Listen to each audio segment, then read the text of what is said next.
बीडच्या आष्टी येथे झालेल्या भांडणाची तक्रार पोलीस ठाण्यामध्ये का दिली असा जाब विचारत 10 ते 15 जणांच्या टोळक्यांनी एका कुटुंबियांना बेदम मारहाण केल्याची घटना घडली आहे। या मारहाणीमध्ये या कुटुंबातील सदस्य जखमी झालेले असून त्यांच्यावर खासगी रुग्णालयामध्ये उपचार सुरू आहेत। आष्टी तालुक्यामधील धामणगाव इथं वास्तव्यास असणाऱ्या ढोबळे कुटुंबातील शारदा ढोबळे यांचं जमिनीच्या वादामधून शेजारील नरवडे कुटुंबाशी भांडण झालं आणि याच भांडणाची तक्रार आष्टी पोलीस ठाण्यामध्ये देऊन घरी परतताना ढोबळे कुटुंबियांवर 10 ते 15 जणांच्या टोळक्यांनी सिनेस्टाईल पाठलाग करून रस्त्यामध्ये गाडी आडवी लावली आणि या सदस्यांना बेदम मारहाण केली।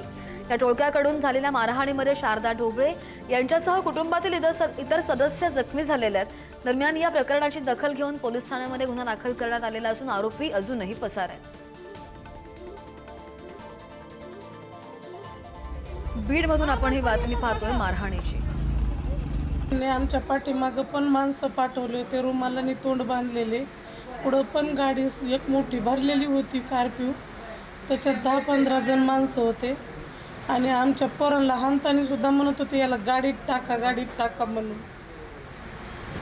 त्यांना किडनॅपिंगचा डाव होता आणि ते आम्हाला जीव मारण्याची धमकी देत होते, पण म्हणजे ते नाव घेत होते आम्हाला हाणताना। त्यांनीच पाठवलेले लोक होते, ते कोण गुंड होते माहीत नाही। गाडीच्या काचा फोडल्या, खाली गाडीच्या खाली म्हणत होते। त्यांनी गाडीच्या काचा तोडून मला खाली घेतलं स्वतःला। 7 ते 8 जणांनी मला 4 फावड्याचे रॉड, लाकडी रॉड आहेत का, 4 ते 5 फावड्याची रॉड माझ्या अंगावरती मोडली। स्वतः काहीच नाही, मी तर एक तर मी स्वतः जीव गेला म्हणून सोडून दिलं होतं। आम्हाला तिथं काही जीव मारण्यासाठी झाली होती आणि जे ते जाताना पण हे बोलले की ना, जर तुम्हाला त्यासोबत नाही लागत असलं ना तर सगळ्याला जीवच मारून टाकतो, अशी जीव मारण्याची धमकी दिली त्यांनी।